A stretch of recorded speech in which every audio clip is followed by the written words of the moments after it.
ಸಿಂಧೂರಾರುಣವಿಗ್ರಹಾಂ ತ್ರಿನಯನಾಂ ಮಾಣಿಕ್ಯಮೌಳಿಸ್ಫುರತ್ ತಾರಾನಾಯಕಶೇಖರಾಂ ಸ್ಮಿತಮುಖೀಂ ಆಪೀನವಕ್ಷೋರುಹಾಂ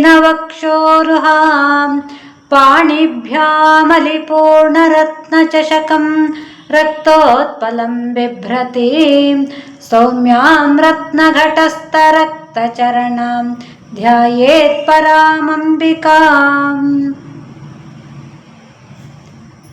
ಶ್ರೀಲಲಿತಾ ಸಹಸ್ರನಾಮದಲ್ಲಿ 894ನೆಯ ನಾಮ ಅಯೋನಿಹಿ, ಜನನವೇ ಇಲ್ಲದಂಥವಳು. ಎಲ್ಲಕ್ಕೂ ಕಾರಣವಾಗಿರುವಂತಹ ಮಾತೆ ತನಗೆ ಮಾತ್ರ ಯಾವುದೇ ಕಾರಣಗಳನ್ನು ಇಲ್ಲದೆ ಇರುವಂಥವಳು. ಅಜಳು, ಅಮರಳು, ಅವ್ಯಳು ಆಗಿರುವಂತಹ ಶ್ರೀಮಾತೆ ಅಪರಿಚ್ಛಿನ್ನ ಸ್ವರೂಪಳು.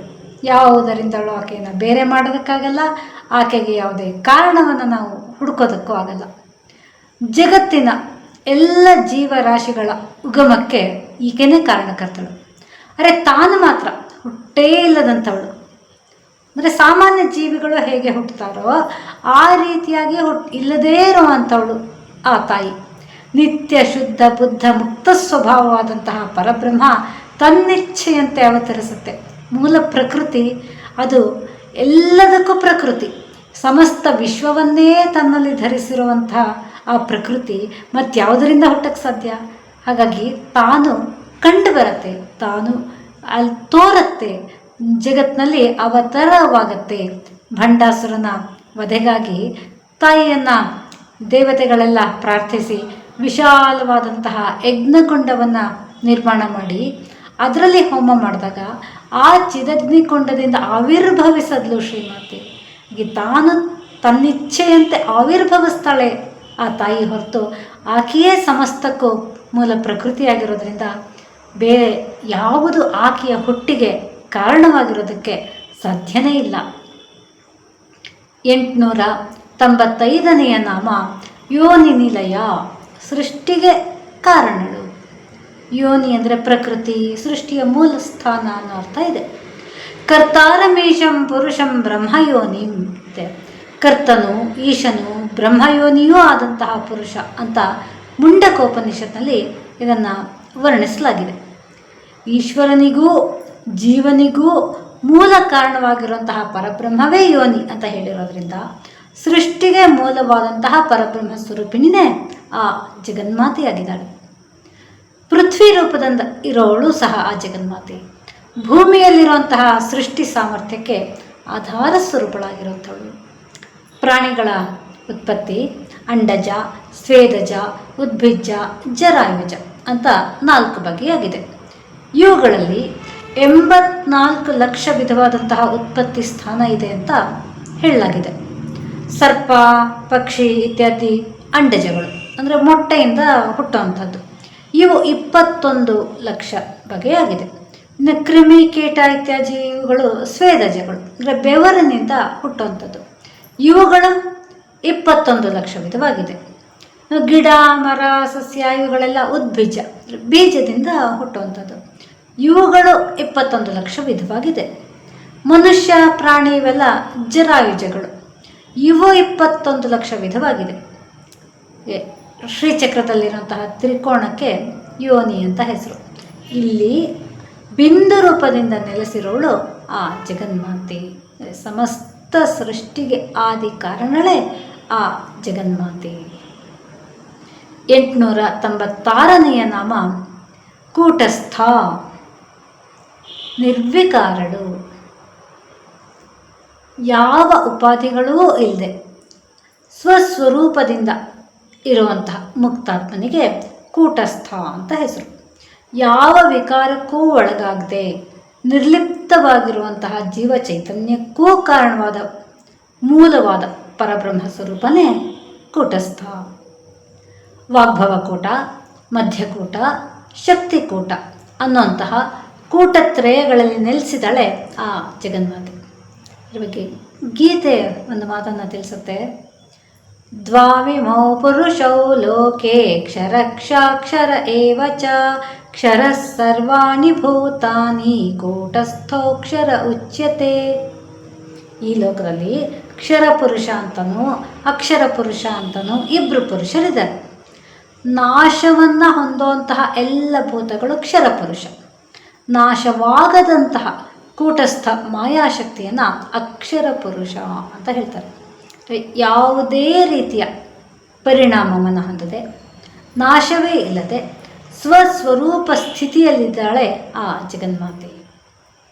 ಸಮಸ್ತ ಜಗತ್ತಿನ ಕರ್ಮಗಳಿಗೆ ತಾನು ಮೂಲಳಾಗಿದ್ದರೂ ಆ ಕರ್ಮಗಳ ಬಂಧನ ತನಗೆ ಉಂಟಾಗದಂತೆ ಕೇವಲ ಸಾಕ್ಷಿ ಸ್ವರೂಪದಿಂದ ಇದ್ದಾಳೆ ಆ ಜಗನ್ಮಾತೆ. ಯಾವ ಗುಣಗಳೂ ಈಕೆಯನ್ನು ವಶಪಡಿಸ್ಕೊಳ್ಳೋಕ್ಕಾಗಲ್ಲ, ಯಾವ ವಿಕಾರವೂ ಈಕೆಯಲ್ಲಿ ತೋರಲ್ಲ, ಯಾವ ವಸ್ತುಗಳು ಈಕೆಯನ್ನು ಮೋಹಗೊಳಿಸೋಕ್ಕಾಗಲ್ಲ, ಯಾವ ಅಪೇಕ್ಷೆಗಳು ಈಕೆಯಲ್ಲಿ ಮೂಡಲ್ಲ. ಸಮಸ್ತ ಬ್ರಹ್ಮಾಂಡದ ಸೃಷ್ಟಿ ಸ್ಥಿತಿ ಲಯಗಳಿಗೆ ಏಕೈಕ ಕಾರಣಗಳಾಗಿದ್ದರೂ ತಾನು ಮಾತ್ರ ನಿರ್ವಿಕಾರಳಾಗಿರೋಳು ಆ ಮಾತೆ. 897ನೆಯ ನಾಮ ಕುಲರೂಪಿಣಿ. ಕುಲರೂಪದಲ್ಲಿರುವಂಥವಳು. ಕುಲ ಅಂದರೆ ಪ್ರಪಂಚ, ಪ್ರಪಂಚರೂಪಿಯಾಗಿ ತೋರ್ತಾ ಇರೋಳು ಆ ತಾಯಿ. ಹಾಗೆ ಕುಲ ಅಂದರೆ ಕೌಲ ಮಾರ್ಗ. ತಂತ್ರಶಾಸ್ತ್ರದ ಪ್ರಕಾರ ಬಾಹ್ಯ ಪೂಜೆಗಳನ್ನು ಆಚರಿಸೋರು ಕೌಲಮಾರ್ಗಿಗಳು. ಶ್ರೀಚಕ್ರ, ಮೇರುಚಕ್ರ, ವಿಗ್ರಹ ಇತ್ಯಾದಿಗಳನ್ನು ಪೂಜೆ ಮಾಡುವಂತಹ ಕೌಲ ಮಾರ್ಗದವರ ರೂಪದಲ್ಲಿರೋಳು ಸಹ ಆ ತಾಯಿನೇ. ಯಾವ ಮಾರ್ಗದಲ್ಲಿ ಆ ತಾಯಿಯನ್ನು ಆರಾಧನೆ ಮಾಡಿದ್ರು ಶುದ್ಧ ಭಕ್ತಿ ಇದ್ದರೆ ಮಾತ್ರ ಒಲಿಯೋಳು ಆಕೆ. ಸಮಸ್ತ ಸೃಷ್ಟಿನೂ ಆಕೆದೆ ಆಗಿರೋದ್ರಿಂದ ಎಲ್ಲ ರೂಪಗಳಲ್ಲಿ ವ್ಯಕ್ತವಾಗೋಳು ಆಕೆನೆ. ಯಾವ ವಿಧದಿಂದ ಬೇಕಾದ್ರೂ ಮಾತೆಯನ್ನು ಪೂಜೆ ಮಾಡ್ಬೋದು. ಆದರೆ ಆ ಮಾರ್ಗದಲ್ಲಿ ಅಂದರೆ ನಾವು ಅನುಸರಿಸುವಂತಹ ಮಾರ್ಗದಲ್ಲಿ ಶುದ್ಧತೆ ಇರಬೇಕು, ಸತ್ಯತೆ ಇರಬೇಕು, ನಮ್ಮಲ್ಲಿ ಭಕ್ತಿ ಶುದ್ಧವಾಗಿರಬೇಕು, ಅಂತಃಕರಣ ಶುದ್ಧವಾಗಿರಬೇಕು. ಆ ಮಾತೆಗಾಗಿ ನಿರಂತರ ನಾವು ಹಂಬಲಿಸ್ತಾ ಇರಬೇಕು. ಆಗ ನಮ್ಮ ಶುದ್ಧ ಅಂತರಾತ್ಮಕ್ಕೆ, ಆ ಶುದ್ಧ ಭಕ್ತಿಗೆ ಒಲಿಯೋಳು ಮಾತೆ. ನಾನಾ ಮಾರ್ಗಗಳನ್ನು ತೋರೋಳು ಆಕೆನೆ, ನಾನಾ ಮಾರ್ಗಗಳಲ್ಲಿ ವ್ಯಕ್ತವಾಗೋಳು ಆಕೆನೆ, ಆ ಮಾರ್ಗಕ್ಕೆ ಅನುಗುಣವಾದಂತಹ ಫಲಗಳನ್ನು ನೀಡೋಳು ಸಹ ಆ ಜಗನ್ಮಾತೆನೇ ಆಗಿದ್ದಾಳೆ. 898ನೆಯ ನಾಮ ವೀರಗೋಷ್ಠಿ ಪ್ರಿಯ. ವೀರರ ಗೋಷ್ಠಿಗಳಲ್ಲಿ ಪ್ರೀತಿಯನ್ನು ಹೊಂದೋಳು. ಶೌರ್ಯವಂತರ ಶೌರ್ಯವನ್ನು ಕಂಡು ಆನಂದವನ್ನು ಹೊಂದುವಂಥಳು. ವೀರರ ಪರಾಕ್ರಮ ಸ್ವರೂಪನೇ ತಾನಾಗಿರುವಂಥಳು. ವೀರರಲ್ಲಿ ಸತ್ವಗುಣವನ್ನು ಹೊಂದಿರೋರು, ರಜೋಗುಣವನ್ನು ಹೊಂದಿರೋರು, ಹಾಗೆ ತಮೋಗುಣವನ್ನು ಹೊಂದಿರೋರು ಅನ್ನೋದಾಗಿ 3 ರೀತಿಯನ್ನು ಕಾಣ್ಬೋದು. ತಮ್ಮ ಗುಣಗಳಿಗೆ ಅನುಸಾರವಾಗಿ ಇವರೆಲ್ಲರೂ ಸಹ ಆ ಮಾತೆಯನ್ನು ಆರಾಧಿಸಿ ಪ್ರಾರ್ಥನೆ ಮಾಡ್ತಾರೆ, ಪೂಜೆ ಮಾಡ್ತಾರೆ. ಹಾಗೆ ತಮ್ಮ ಇಷ್ಟಾರ್ಥಗಳನ್ನು ಸಹ ಈಡೇರಿಸ್ಕೋತಾರೆ. ಆದರೆ ನಿಜವಾದ ವೀರರು ಅಂದರೆ ಲೌಕಿಕವಾಗಿ ಏನನ್ನೂ ಬಯಸದೆ ಜಿತೇಂದ್ರಿಯರಾಗಿರುವಂತಹ ತಪಸ್ವಿಗಳು, ಸಾಧಕರು, ಯೋಗಿಗಳು. ಬಾಹ್ಯ ಆಕರ್ಷಣೆಯನ್ನು ಗೆಲ್ಲಬೇಕಾದ್ರೆ ಮಾನಸಿಕ ಬಲ ದೃಢವಾಗಿರಬೇಕು, ಚಿತ್ತ ಸಂಯಮ ಸಡಿಲವಾಗಬಾರದು.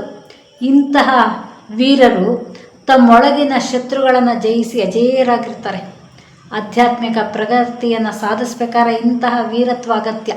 ಇದನ್ನೇ ಸ್ವಾಮಿ ವಿವೇಕಾನಂದರು ಹೇಳಿದ್ದಾರೆ, ಅಧ್ಯಾತ್ಮ ವಿದ್ಯೆ ವೀರರಿಗೆ ಮಾತ್ರ ಅಂತ. ಅಂದರೆ ನಮ್ಮ ಮನಸ್ಸನ್ನು ನಾವು ದೃಢವಾಗಿಟ್ಕೊಂಡು ಯಾವುದರ ಕಡೆಗೂ ಆಕರ್ಷಣೆಯನ್ನು ಹೊಂದದೆ ಪರಿಶುದ್ಧ ಮನಸ್ಸಿನಿಂದ ಆ ಪರತತ್ವ ಒಂದನ್ನೇ ಧ್ಯಾನಿಸುವಂತಹ ವೀರತ್ವ, ಅದು ಸತ್ಯನಿಷ್ಠನಾದಂತಹ ಮಾರ್ಗ.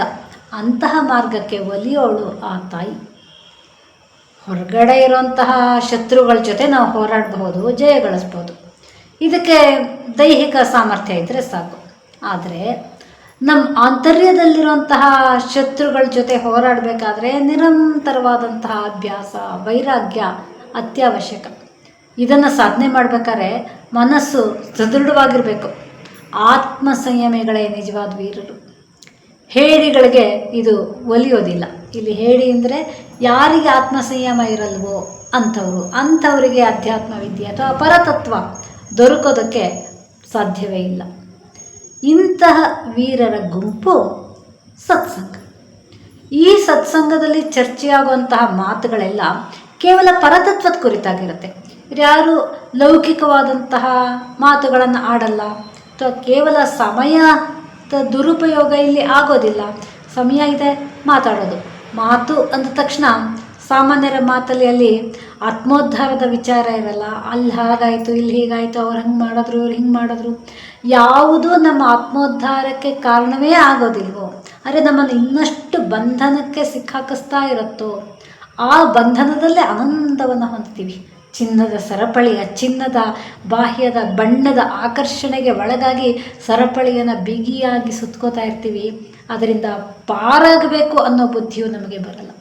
ಆದರೆ ಯಾರು ನಿಜವಾದ ವೀರರು, ಈ ಸಂಸಾರ ಅನ್ನೋದು ಒಂದು ಬಂಧನ, ಇದರಿಂದ ನಾವು ಪಾರಾಗಬೇಕು, ಆ ಪರತತ್ವದ ಕಡೆಗೆ ನಾವು ಹೋಗಬೇಕು ಅನ್ನೋದು ಯಾವರಿಗೆ ಅರಿವಾಗಿರುತ್ತೋ ಅವರು ಆಡುವಂತಹ ಮಾತುಗಳು ಆತ್ಮೋದ್ಧಾರಕ್ಕೆ ಸಂಬಂಧಿಸಿರುತ್ತೆ. ಇಂತಹ ಸಲ್ಲಾಪಗಳಿಂದ, ಇಂತಹ ಮಾತುಗಳಿಂದ, ಇಂತಹ ಚರ್ಚೆಗಳಿಂದ ಆನಂದವನ್ನು ಹೊಂದ್ತಾಳೆ ಆ ಜಗನ್ಮಾತೆ. ಅಧ್ಯಾತ್ಮ ಪ್ರಗತಿಗೆ ಸತ್ಸಂಗ ತುಂಬ ಅವಶ್ಯಕ. ಸಜ್ಜನರ ಸಂಘ ಹೆಜ್ಜೇನು ಸವಿದಂತೆ ಅನ್ನುವಂತಹ ಸರ್ವಜ್ಞನ ವಚನದಂತೆ ಸತ್ಸಹವಾಸದಿಂದ ನಮ್ಮ ಪಾಪಗಳು ದೂರವಾಗಿ ಮನಸ್ಸು ಪರಿಶುದ್ಧವಾಗುತ್ತೆ. ನಾವು ಕೇಳೋಂತಹ ಮಾತುಗಳು ಸದಾಕಾಲ ನಮ್ಮಲ್ಲಿ ಸಕಾರಾತ್ಮಕ ಚಿಂತನೆಯನ್ನು ಮೂಡಿಸ್ತಾ ಇರುತ್ತೆ. ಯಾವುದು ತನಗೂ ಹಿತ ಪರರಿಗೂ ಹಿತವಾಗಿರುತ್ತೋ ಅಂತಹ ಮಾತು ಮಾತ್ರ ಅಲ್ಲಿ ಆಗ್ತಿರತ್ತೆ. ಅಹಂಕಾರಯುಕ್ತವಾದ ಮಾತಾಗಲ್ಲ, ಅಥವಾ ಮತ್ತೊಬ್ಬರನ್ನು ಅವಹೇಳನ ಮಾಡುವಂತಹ ಮಾತು ಆಗಿರಲ್ಲ, ಅಥವಾ ತನ್ನ ಸ್ವಾರ್ಥಕ್ಕಾಗಿ ಆಡೋ ಮಾತಾಗಿರಲ್ಲ, ಅಥವಾ ತನ್ನನ್ನು ತಾನು ಆತ್ಮಶ್ಲಾಘನೆ ಮಾಡ್ಕೊಳ್ಳೋಂತಹ ಮಾತಾಗಿರೋದಿಲ್ಲ. ಕೇವಲ ಆತ್ಮಾನಂದದ ಮಾತು, ಕೇವಲ ಆತ್ಮೋದ್ಧಾರದ ಆ ಪರತತ್ವದ ಚಿಂತನೆ. ಇಂತಹ ಸತ್ಸಂಗದ ಗೋಷ್ಠಿಗಳಿಂದ ಸುಪ್ರೀತಳಾಗ್ತಾಳೆ ತಾಯಿ. ಆತ್ಮಾನಂದವನ್ನು ಅನುಭವಿಸುವಂತಹ ವೀರರ ಗೋಷ್ಠಿಗಳಲ್ಲಿ ಮಾತೆಯೂ ಸಹ ಆನಂದವನ್ನು ಹೊಂದಿರ್ತಾಳೆ. 899ನೆಯ ನಾಮ ವೀರ. ವೀರಳು ಶೌರ್ಯ ಪರಾಕ್ರಮಗಳ ಸ್ವರೂಪವೇ ತಾನಾಗಿರುವಂಥವಳು. ಈ ಭಂಡಾಸುರ ಹೀಗೆ ಅನೇಕ ದೈತ್ಯರನ್ನು ವೀರಾವೇಶದಿಂದ ಸಂಹಾರ ಮಾಡಿದಂತಹ ವೀರಳಿಕೆ. ಜಗತ್ತಿನ ಸೃಷ್ಟಿ ಸ್ಥಿತಿ ಲಯಗಳ ಕಾರ್ಯದಲ್ಲಿ ತನ್ನ ಸಾಮರ್ಥ್ಯವನ್ನು ತೋರಿದಳೆ ಆ ಜಗನ್ಮಾತೆ. ಜ್ಞಾನಿಗಳು, ತಪಸ್ವಿಗಳು, ಯೋಗಿಗಳು, ಹೀಗೆ ಅನೇಕ ಅಸಂಖ್ಯಾತ ಆತ್ಮವೀರರಿಗೆ ಜನನಿಯಾಗಿದ್ದಾಳೆ ಆ ತಾಯಿ. ಅವರಿಗೆ ಆತ್ಮಬಲವನ್ನು ನೀಡೋಳೆ ತಾಯಿ. ಆತ್ಮಬಲದ ಪ್ರತೀಕನೇ ಆ ಜಗನ್ಮಾತೆ. ಲೌಕಿಕ ಆಕರ್ಷಣೆಗಳಿಗೆ ಬಲಿಯಾಗದೆ ಕೇವಲ ತತ್ವೈಕ ದೃಷ್ಟಿಯನ್ನು ಸ್ಥಿರವಾಗಿಟ್ಕೊಳ್ಳೋಕ್ಕೆ, ಮನಸ್ಸನ್ನು ನಿಯಂತ್ರಣದಲ್ಲಿ ಇಟ್ಕೊಳ್ಳೋಕ್ಕೆ ಅಸಾಧಾರಣವಾದಂತಹ ಶೌರ್ಯ ಅಗತ್ಯ. ಅಂತಹ ವೀರತ್ವವನ್ನು ತನ್ನ ಭಕ್ತರಿಗೆ ಅನುಗ್ರಹಿಸ್ತಾಳೆ ಆ ಜಗನ್ಮಾತೆ. 900 ನಾಮ ನೈಷ್ಕರ್ಮ, ನಿಷ್ಕಾಮರೂಪಿ. ಯಾವ ರೀತಿಯ ಕರ್ಮ ಲೇಪನಗಳೂ ಇಲ್ಲದೆ ಇರೋಳು ತಾಯಿ. ಜಗತ್ತಿನ ಎಲ್ಲ ಜೀವಿಗಳಿಗೆ ಅವರವ್ರ ಕರ್ಮಾನುಸಾರ ಫಲಗಳನ್ನು ನೀಡ್ತಾ ಇದ್ರು. ತಾನು ಮಾತ್ರ ಯಾವುದೇ ಕರ್ಮ ಬಂಧನಕ್ಕೆ ಒಳಗಾಗೋದಿಲ್ಲ. ಹಾಗೆ ತನ್ನ ಭಕ್ತರನ್ನು ಕರ್ಮ ಬಂಧನದಿಂದ ಪಾರು ಮಾಡಿ ಮುಕ್ತಿಯನ್ನು ಅನುಗ್ರಹಿಸೋಳು ಆ ಜಗನ್ಮಾತೆ. ಹಾಗೆ ಸೃಷ್ಟಿ ಸ್ಥಿತಿ ಲಯ ಇವುಗಳನ್ನೆಲ್ಲ ಮಾಡ್ತಾಳಲ್ಲ, ಅಂದರೆ ಆ ಎಲ್ಲ ಕರ್ಮಗಳು ಕೇವಲ ಲೀಲಾ ವಿನೋದ ಅವಳಿಗೆ. ಚಿಕ್ಕ ಮಕ್ಕಳ ಆಟದಂತೆ. ಮಕ್ಕಳು ಇಷ್ಟು ಸಂತೋಷದಿಂದ ಮರಳಲ್ಲಿ ಮನೆಯನ್ನು ಕಟ್ತಾರೆ. ಅದನ್ನು ಯಾರು ಮುಟ್ಟಕ್ಕೆ ಬಂದರೆ, ಬೀಳ್ಸಕ್ಕೆ ಬಂದರೆ, ಹ್ಞೂ ನನ್ನ ಮನೆ ಅಂತ ಕೋಪ ಮಾಡ್ಕೋತಾರೆ. ಅವರನ್ನು ಹತ್ತಿರಕ್ಕೂ ಬಿಡಲ್ಲ. ಮರಳಲ್ಲಿ ಮನೆಯನ್ನು ಕಟ್ತಾರೆ, ಆನಂದ ಪಡ್ತಾರೆ. ಯಾವ ಕ್ಷಣದಲ್ಲಿ ಅವ್ರಿಗೆ ಆಟ ಸಾಕು ಅನ್ಸತ್ತೋ ಒದ್ದು ಉರುಳಿಸಿ ಹೊರಟೋಗ್ತಾರೆ, ನಗ್ತಾ ಹೊರಟೋಗ್ತಾರೆ. ಅರೆ ನಾನು ಕಟ್ಟಿದ ಮನೆ ನಾನು ಉಳಿಸ್ಕೋಬೇಕು, ನಾನು ಇದನ್ನು ತೊಗೊಂಡು ಹೋಗಬೇಕು, ಯಾವ ಬಂಧನವೂ ಅಲ್ಲಿಲ್ಲ. ಅದು ಆಡುವಾಗ ಮಾತ್ರ ಅದು ನನ್ನದು ಅಂತ ಆನಂದವನ್ನು ಅನುಭವಿಸೋದು. ಅದನ್ನು ಉರುಳಿಸುವಾಗಲೂ ಅಷ್ಟೇ ಆನಂದ. ಕಟ್ಟುವಾಗ ಏನು ಆನಂದವೋ ಉರುಳಿಸುವಾಗಲೂ ಅದೇ ಆನಂದ. ಹಾಗೆ ಜಗನ್ಮಾತೆ ಪ್ರಪಂಚವನ್ನು ಸೃಷ್ಟಿ ಮಾಡ್ತಾಳೆ, ಅದನ್ನ ಪಾಲನೆ ಮಾಡ್ತಾಳೆ. ತನಗೆ ಸಾಕು ಅನ್ಸಿದ ತಕ್ಷಣ ಅದನ್ನು ಉಪಸಂಹರಿಸಿ ನಿರ್ಲಿಪ್ತಳಾಗಿರ್ತಾಳೆ. ಅದರಿಂದನೇ ಯಾವ ಕರ್ಮ ಬಂಧನಗಳೂ ಆಕೆಯನ್ನು ಬಾಧಿಸೋದಿಲ್ಲ. ಕೇವಲ ಸಾಕ್ಷಿ ಸ್ವರೂಪಳಾಗಿರೋದ್ರಿಂದ ಯಾವುದರ ವ್ಯಾಮೋಹನೂ ಆಕೆಗಿಲ್ಲ. ಶುದ್ಧ ಜ್ಞಾನ ಸ್ವರೂಪಳಾಗಿರೋದ್ರಿಂದ ಯಾವ ಅವಿದ್ಯೆಯ ಬಾಧೆನೂ ಜಗನ್ಮಾತೆಗೆ ಇಲ್ಲ. ಇದೇ ತತ್ವವನ್ನು ನಾವು ಗೀತೆಯಲ್ಲೂ ಸಹ ಕಾಣ್ತೀವಿ. ನೈವ ಕಿಂಚಿತ್ ಕರೋಮೀತಿ ಯುಕ್ತೋ ಮನ್ಯೇತ ತತ್ವವಿತೋ ಪಶ್ಯನ್ ಶೃಣನ್ ಸ್ಪೃಶನ್ ಜಿಘ್ರನ್ ಅಶ್ನನ್ ಗಚ್ಚನ್ ಸ್ವಪನ್ ಶ್ವಸನ್. ತತ್ವವೇತ್ತರಾಗಿರುವಂತಹ ಕರ್ಮಯೋಗಿ ಎಲ್ಲವನ್ನ ಮಾಡಿಯೂ ಮಾಡದೇ ಇರೋನು.